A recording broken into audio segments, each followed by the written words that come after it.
tu as investi beaucoup d'argent sur un ETF du MSCI World, le CW8 de Amundi, qui était l'un des ETF prioritaires en fait si tu voulais t'exposer au MSCI World sur PEA. Et maintenant, Amundi, ils ont lancé un nouvel ETF. Il faut savoir que iShare a aussi lancé un nouvel ETF. Et là, la part, elle est à partir de 5 euros, alors que sur le CW8, c'est plusieurs centaines d'euros. Il y a autre chose qui est très important, c'est les frais internes à l'ETF. Sur le nouvel ETF de Amundi, c'est 0,20%. Sur l'ETF iShare, c'est 0,25%. Et sur le CW8, je crois que c'est beaucoup plus.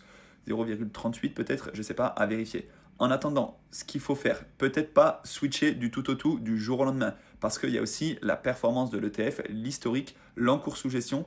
Est-ce que, comme ce sont des ETF synthétiques, est-ce qu'ils arrivent à répliquer vraiment l'indice?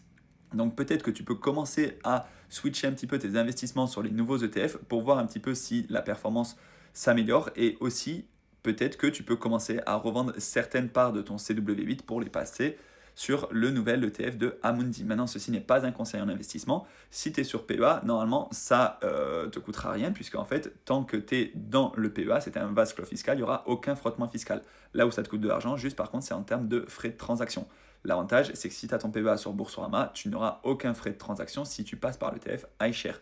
Pour le nouveau qui est avec Amundi, les frais de transaction en fait, dépendront de ton broker tout simplement sur lequel tu as ton PEA. Voilà.